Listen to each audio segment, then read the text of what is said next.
Mr. Davis? My name is Kurt Davis. I represent the appellant in this case, Racetrack South.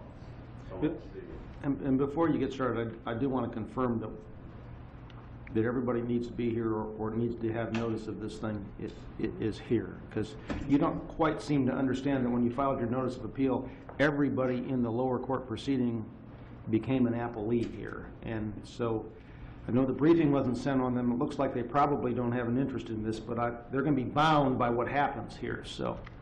Yes, Your Honor. The notice of appeal was served on all parties to the lower tribunal. I sent a notice, or I filed a notice in this case. At some point along the way, both parties present before this court, I think, omitted some of the other parties to the lower tribunal. I have since served them with all papers in this case. Okay. And are matters still pending as to them in the lower tribunal? Matters have been tried. There is a judgment. Okay. Your Honor, this is a case involving an appeal of a summary judgment that was obtained by the appellee in my home in Tampa regarding a claim made against it for tortious interference with a contractual relationship. I'd like to give a brief facts and then get to my 5 arguments. In 2009, the appellant entered into a contract with a property owner to purchase 24 lots, fully developed finished lots, intending to build townhome units on that property and sell them to the public for a profit. These lots were located within a community known as Southampton. Southampton has homeowners association in place. Additionally, within this association, within this community, there was another 100 lots available for sale as well. Those 100 lots were also subject to the homeowners association, and indeed, the 100 lots and the 24 lots under contract with my client were subject to this association and subject to certain conditions, covenants, and restrictions, sometimes referred to as deed restrictions. I refer to them in our brief as homeowners association documents. Within these homeowners association documents contain various restrictions of the use of these lots, including but not limited to fencing, landscaping, architectural requirements. It also provided restrictions regarding the sales and marketing of these units to the public, as well as the use of model homes. Also included in these homeowners association documents is the concept of declarant rights. The declarant under these documents was and is entitled to assert almost dictatorial powers within this community. It had veto rights for any changes under certain circumstances. It could unilaterally make changes. Now, is declarant right something that's also created by statute? I'm a long ways from an expert on this. So. It is not necessarily specified within Chapter 720 regarding homeowners associations, but in my experience, it's been a component of virtually every set of deed restrictions that are reported regarding. And so if I don't live in some homeowners association, can I go out there and buy up all the declarant rights? Well, become king of Walden Lakes? That's an interesting concept. The declarant rights are made by the declarant initially, who declares these conditions, covenants, and restrictions. Usually a developer of some sort. Developer. So the developer says, here's what I'm going to lay down the law here in this community, but I'm going to reserve the right to do whatever I want. They don't apply to me, essentially. That's sort of in a nutshell. That's obviously so the developer can protect its interests. Right, and the developer owns all the dirt at that point in time. And so I mean, irrelevant to this lawsuit, can you buy declarant rights in a vacuum, so to speak? Can I own the declarant rights without owning the dirt? Well, I think in theory you could, but the declarant rights are only going to give you the opportunity to either preserve the condition within your lots or make changes to your lots and everyone else's lots. And typically under the homeowners association document, it says once you don't own any more lots there, you're no longer the declarant because you've turned over the homeowners association to the community. As I indicated, almost dictatorial powers, there are some restrictions. And this is the way to protect the developer.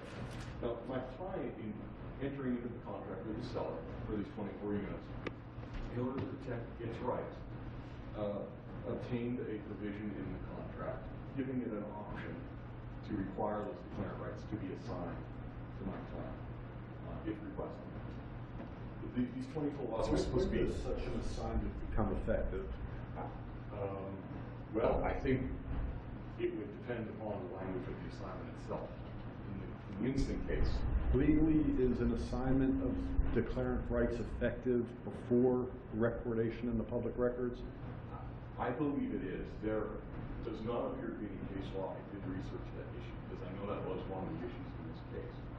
If you look at the declarant rights, the assignment of declarants, in this case, it talks about the effective date of those declarant rights. And it says it is effective as of the date of the signature of those. It's signed by both parties on March 16th, 2010. And of course, this is why I'm asking you whether you can actually get declarant rights without owning the dirt, because if this thing is in escrow or not in escrow or wherever it is other than the public records, if it's ineffective for someone who doesn't own dirt, then I'm not sure what the document actually assigns at that moment in time. Well, and Your Honor, I'm not sure if you're talking about MI's acceptance of these declarant rights, because when they did accept them, they purchased maybe 100 lots. So they had, obviously, they had an interest in the community and they obtained those on March 16th. If Your Honor is discussing whether or not... You get declarant rights as to specific lots or to the overall? The way that the owner association documents are written, there is a single declarant. And you become the declarant not for lots, but for the homeowners association. So you're sort of the king of the homeowners association. It doesn't say, I have declarant rights for these lots, because you can't have 3, 4, 5 kings there. There's only one king. So if I can move you along a little bit, your notice of default on this contract to purchase said that it was because they didn't procure a title commitment before a certain date, and they didn't provide an update to the commitment prior to closing. And I don't get a sense as to those two factors that you have any theory as to how MI Homes interfered in the contract to prevent the commitment or the update of the commitment. The reason that the notice of default does not mention the assignment of the declarant rights is because it was concealed from my client at the time. We did not learn of that until discovery in the case. Well, at least from what I'm reading here, you did say that they didn't provide you with prompt written notice of any proposed amendments to the homeowners, which seems to mean you were aiming at, I'm assuming that's what you were aiming at the time you sent this. At the time, I was involved early on in that matter. At the time, there was rumors within the community that certain changes were being made. We did not know specifically what was going on. Didn't find out until the lawsuit was commenced, and then we included, the amended complaint included MI as a defendant under the theory of tortious interference. But if you decided at that point in time not to go forward and didn't ask for specific performance or the like, I think we're all struggling with how you can claim there is interference. Well, that was part and parcel of the breach, is what we're alleging. So the problem here is that argument has been made throughout the lower tribunal. The problem is what we did not have knowledge at the time of making that election of remedies to either sue for damages or specific performance. But if you'd gone forward with the closing at that point and filed suit and said, we demand specific performance, this is what we want. The fact that there may or may be a document giving declarant rights to someone else, you still under your contract have the option to demand for them and get them. That is correct. And presumably the other documents would take second chair to your demand to do that, but you never did that. Well, Your Honor, we never did that because the seller of the property breached the contract as to other terms as well.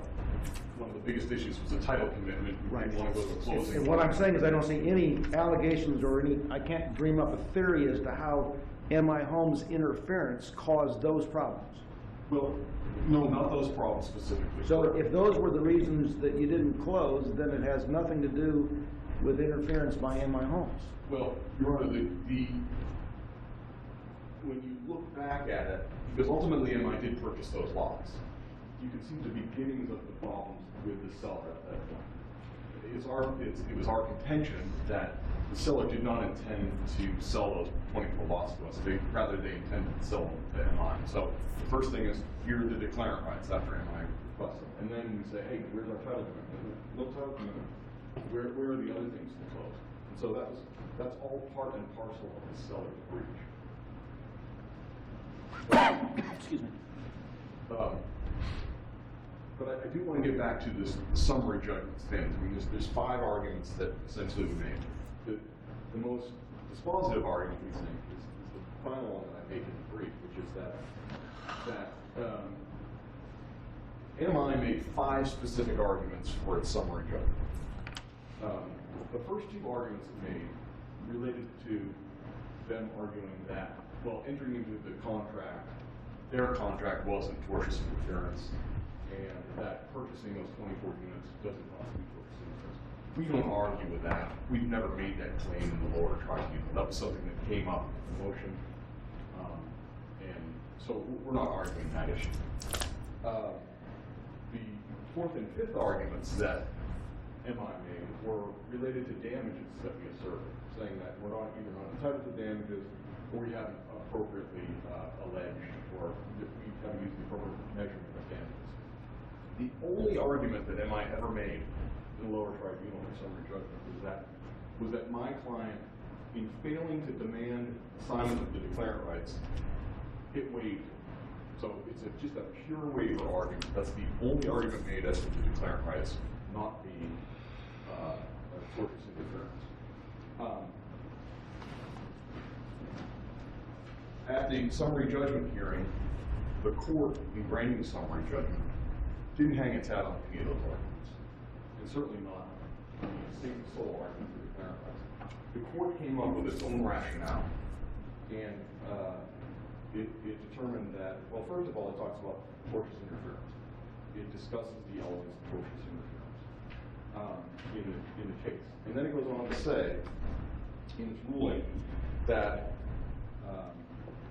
summary judgment would be granted because MI Homes was, number one, justified in its interference in seeking those declarant rights because it had entered into a contract for the 100 lots.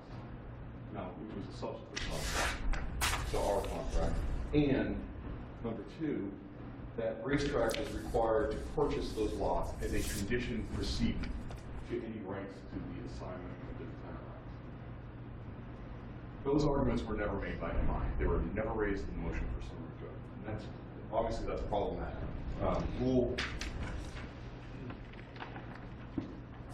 1.510C of the Florida Rules of Civil Procedure specifically states that the motion for summary judgment shall state with particularity the grounds upon which it's based and the substantial matters of law to be argued. Those were not included. The underlying rationale of the lower tribunal were not included in the motion. Well, what was the primary ground of the motion for summary judgment? Well, as I said, we made 5 arguments. 2 related to entering into the 100-lot contract wasn't tortious interference. We never made that claim. Purchasing the 24 lots after the election of remedies was not tortious interference. We never made that claim either. There was another 2 related to damages, and then the last one was because you didn't demand the assignment rights, you waived. So their sole argument was waiver. The lower tribunal didn't consider that. All it considered was its own sua sponte arguments and rationale. Now, the courts have held that the purpose of Rule 1.510 requiring specificity is to eliminate surprise and provide parties with a full opportunity of arguing those issues. In addition, the Fifth Circuit I'm sorry, the fifth DCA, the fourth DCA, the third DCA, and the second DCA is for in Cheshire versus Magna Card Inc. Have all held that it is reversible error to enter a summary judgment on ground not raised with particularity in the motion. That was the case here. Moreover, in ruling on motions for summary judgment, trial courts may not make extraneous findings and conclusions of law sua sponte on matters that were not raised by the parties. That's the third DCA, the 2011 case. TRG Brittle Point versus Durvante. So I'm still a little confused as to what is the legal theory that you were surprised by at the summary judgment that gets that ends up the ruling on this? Because I mean, it seems to me the sum and substance of this is you didn't close on a contract and they're a backup contract, and that means they can't be charged with interference. Well, but we didn't close on the contract because after the interference. So what's happening, at least what MI will argue, is because we elected the remedy to sue and not specific performance and didn't close on those 24 lots, then all of their actions preceding and leading up to that. I mean, I guess the problem is, how can an interference before, as you describe it, be causally related to anything if you, for other independent reasons, decided not to close? Well, if you go to the elements of the cause of action of first interference, it makes it pretty clear. This court, and recently in the SEC title guarantee court Baltimore case, I'm sorry, Baltimore versus McGill Columbus, and also fiberglass coatings case, 2009 out of this court, states the elements: the existence of a contract, which we have, the defendant's knowledge of the contract, and I was aware of that. The defendant's intentional procurement of the contract's breach. I think we argued that by some email. Well, you just told me that they breached the contract by a title commitment and failure to get that, and that's why you didn't close. The defendant did that. Yes, the defendant. Well, we also alleged that the defendant. But MI Homes didn't do that. No. So the contract was breached for a reason, from what you're explaining to me, that's 100% independent of anything they did. No, Your Honor. The court may be mistaken. Okay. We did allege against the seller of the property that it breached the contract by assigning these rights to MI as well. So it's not completely independent. Both defendants were, it was alleged that the assignment of these assignment rights constituted a breach of the. The assignment would be the intentional procurement of the contract's breach if the assignment was effective.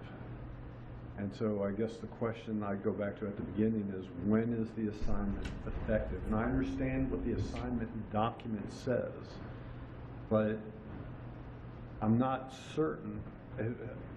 But my vague recollection is that there's some statutory language that essentially says declarant hasn't changed until it's recorded in the public records. And maybe I'm misrecalling that. I'm not aware of that, Your Honor, and I did research that very issue, hopefully to find something. I'm not aware of that.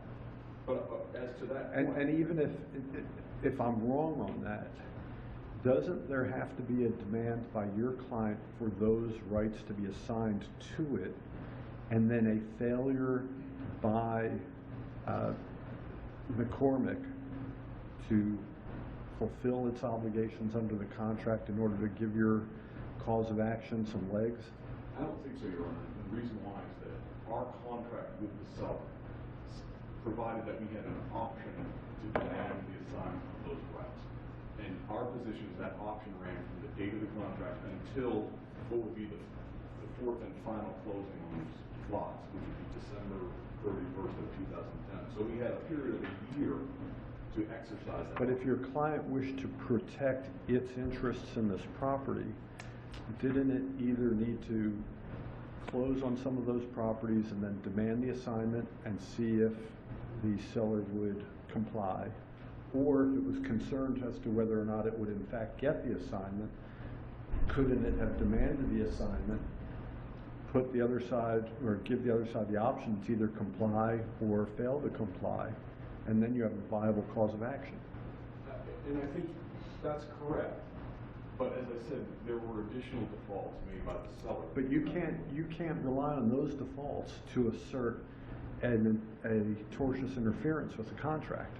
Well, Your Honor, I think that tortious interference occurred without my client's knowledge. And I think that the Fourth DCA... Do you agree that the failure to provide a title commitment would not support a cause of action for tortious interference by MI?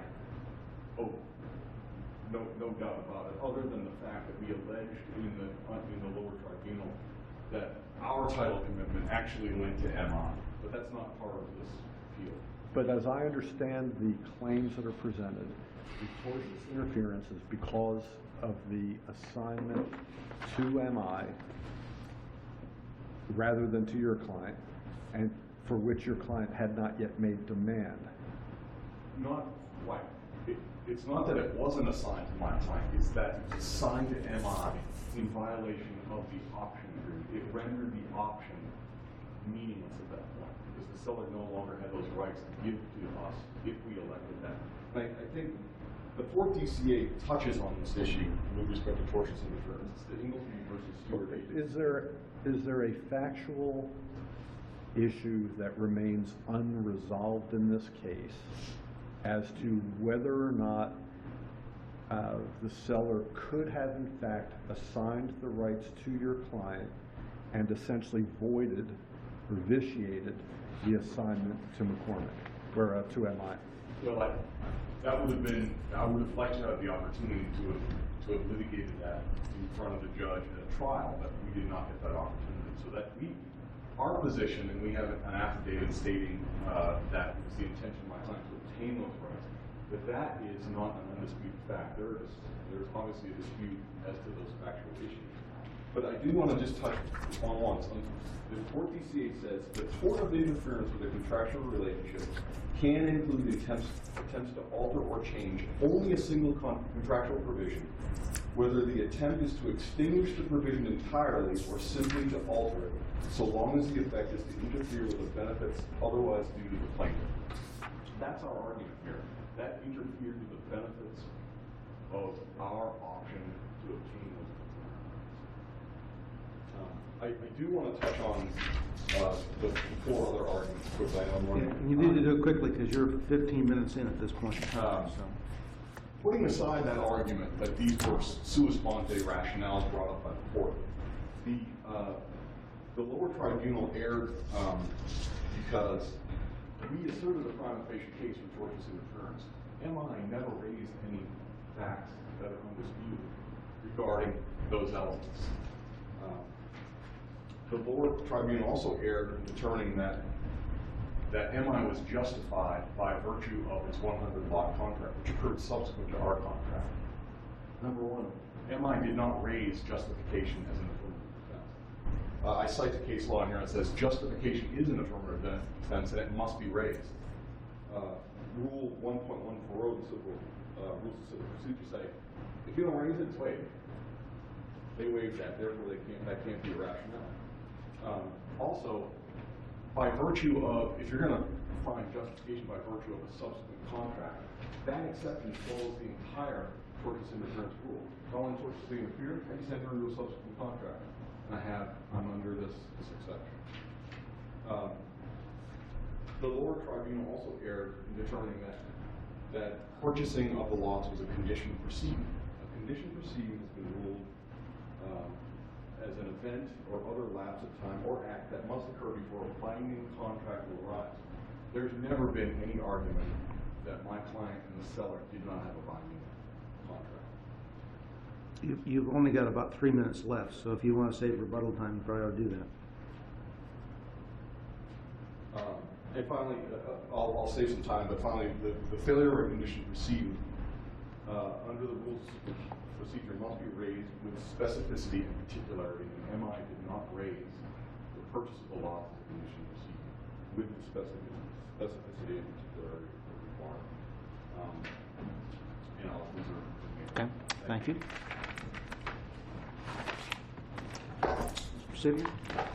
Good afternoon.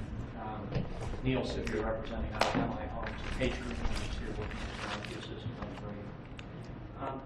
One thing I think we have to correct in the record, and it's also wrong from the appellant's brief, this argument that somehow the trial judge found that we interfered, but that it was justified. The judge didn't hold that at all. Quite the opposite. The judge held that we didn't interfere and that there was no tortious interference. I'll read you the language specifically from the order. MI Homes cannot be found to have committed a tortious interference of the RTS agreement for its purchase of the 24 lots. This wasn't a situation where we failed to plead a defense of justification for interfering. There was no interference.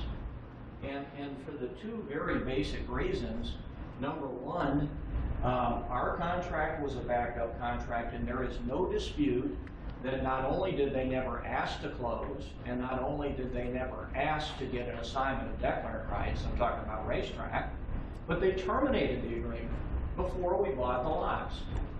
I completely disagree with the argument that's been made that they didn't sue us for closing on the 24 lots. If you look at the complaint, their sole remedy for damages that they seek is the lost profits for building out the 24 lots that we bought. How could we have procured a breach when the contract was terminated by racetrack before we closed on the lots? And admittedly, racetrack never asked for an assignment of declarant rights. Judge Oldenburn asked a question, I think Judge Silverman as well, about the declarant rights. No one would want the declarant rights unless they bought the lots, because liabilities come with those. You have developer liability for the common areas. You have economic shortfall liability if the budget. Remind me factually, when was the assignment to your client given? The assignment was given and held in escrow, but it was signed a couple of weeks before they terminated the contract. It was recorded 6 weeks after. And when did your client acquire its units, or any of its units? We acquired 100 lots in another subdivision with a different association, or different portion of the association, before he terminated the 24 lot contract. I can't tell you. Let me ask it this way. Yes. The assignment of the declarant rights Yes. in this particular property, when that assignment was given to your client, did your client acquire any real property in that development? Yes. All right, so this argument that your client got no benefit from the assignment because it wasn't an owner is not completely accurate. I don't think that's true. This is a declarant rights when it comes to the subdivision that deals with the townhomes. So I don't think there would have been any reason for us to take those particular. There's a master association and a sub-association. But, Your Honor, getting back to your original question. But maybe my question isn't very articulate. Yeah. To the extent that your client got declarant rights, Right. did it have any interest in property to which those declarant rights went?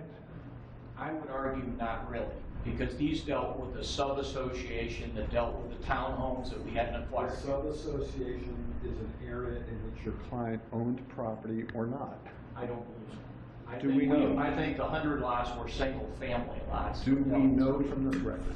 No.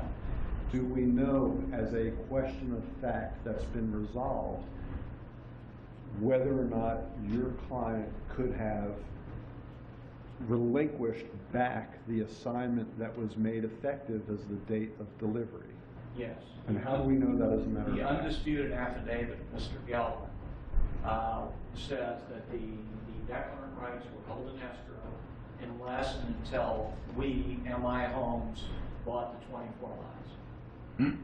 And Your Honor, again, following up on those declarant rights, his client says they knew nothing about the assignment, yet up until the day they closed, or they canceled the contract, I should say, they never demanded.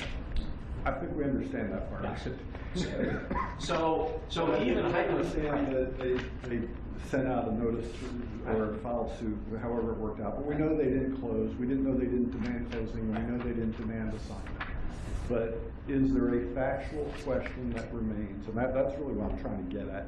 Is there a factual question that remains as to the validity of the assignment to your client and its ability to walk away from that assignment? No, because the undisputed facts, based upon the affidavit and two parties to the transaction, is that they were held in escrow. Is the assignment, And they didn't know about it. is the assignment of declarant rights effective before recordation in the public records? Definitely not as to third parties. Like any other real estate document, if you don't have knowledge of the document and it's not recorded, it can't be binding on you. So is it effective between McCormick and your client as the date of delivery? And I think the answer is yes, it is effective. But then the question becomes, well, what's the meaning of the escrow arrangement? That's correct. And there's my recollection is there's an affidavit of record that says, here's what the escrow arrangement was, and your client would not have been entitled to enforce the assignment unless and until his client walked away from the deal and your client buys the lot. That's exactly what the affidavit says, and the recording of the document, which was 6 weeks after our closing, proves that. There would have been no reason to hold it in escrow if there wasn't an escrow arrangement.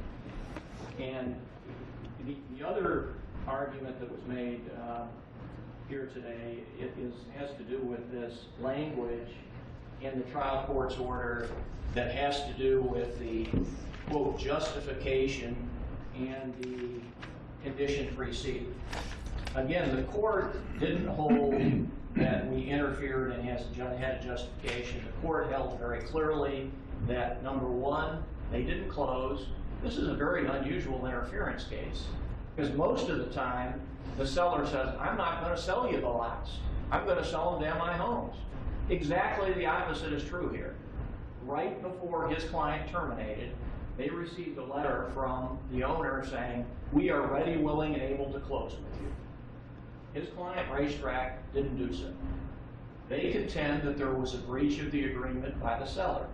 They've since gone to trial and they did not prevail on that, but that's not in the record because at the time, it wasn't in there, but at the time, they had the ability to sue for specific performance, but they elected not to do that. How can we interfere with a contract that they terminated when they admittedly had no knowledge of this assignment of declarant rights that was held in escrow and wouldn't have any value to anyone without acquiring the lots? How could they have said, I wanted to get the assignment of declarant rights without buying the lots? It makes absolutely no sense whatsoever.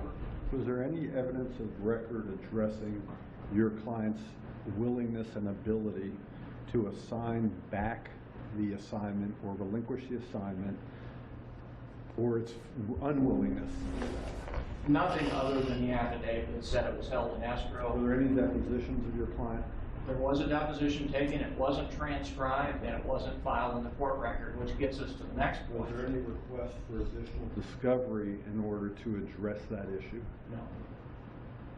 And one of the problems that appellant also has in this case is that they filed nothing other than their own client's conclusory affidavit.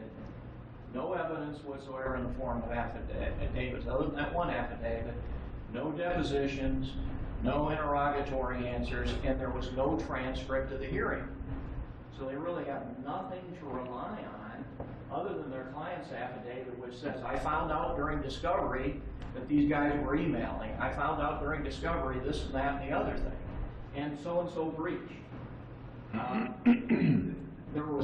What is the material issue of fact that remains? There isn't one. The facts are all undisputed. The only question is, One fact that would be significant had there been a demand to close or a demand for the assignment to the appellant would have been evidence that your client refused or was unwilling to assign it back or relinquish the assignment or destroy the assignment. And that's a fact that is missing. I'm not sure that it is a material fact based on how the case is teed up. and there's no evidence of that. As a matter of fact, the only evidence is that it was to be held in escrow. Am I correct in understanding that the backup contract that the the price per lot was lower in the backup than it was in the primary contract? Yes, because the value of the lots had gone down, as every lot in the state of Florida probably had during that period. Didn't keep them from suing us for $1 million in profits that they would have made allegedly that they developed these lots and bought them, which they didn't. But yes, the price broke down as well. Okay. If the panel doesn't have any additional questions. Before you sit down, I would comment to you that the rules of procedure require that a brief cite to the record and page. And if you look at your brief, you'll see sometimes you cite a 100-page document. Occasionally that's necessary. A number of times you cite to Appendix F of something. And the staff attorney who had to go back through and find the page for all of those things is not happy with you. So don't do it again. Mr. Davis? There was a question as to whether or not there was any evidence regarding MI drawings to essentially get back the declarant rights. Mr. Sipier said, no, just the affidavit, but that's incorrect. I submitted in opposition to the motion for summary judgment a stack of what I call summary judgment evidence. In there, and within the record, is the contract of MI, and it was subsequently amended. The second amendment to that contract specifically states that we get to keep the assignment, and it's up to us whether we want to give it back or not, but the landowner has no further rights to those. So it's solely up to MI at that point to determine whether it wants it or whether it doesn't want it. But the seller had no more rights to those declarant rights and could not have assigned them to us under our law.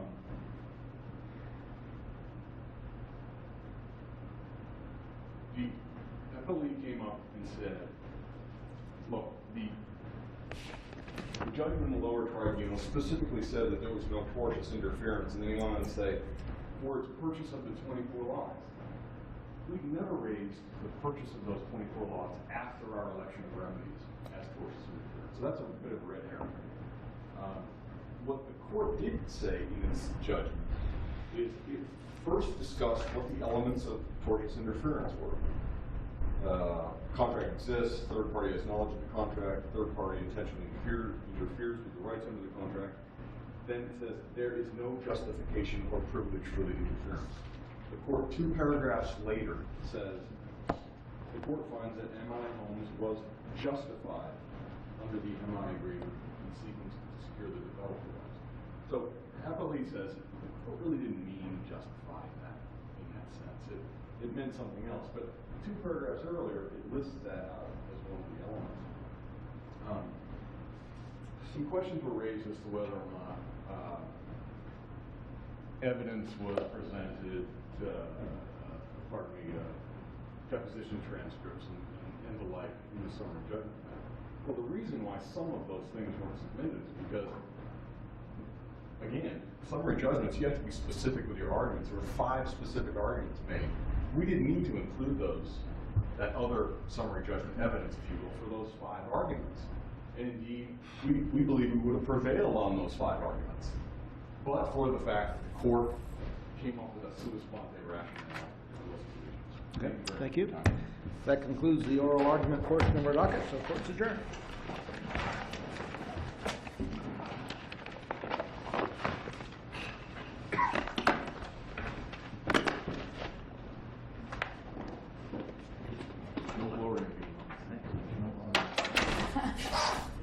I don't think ours is particularly influential. I like that Duke case. That was interesting. Yeah, those were some fine lawyers, obviously. Yeah.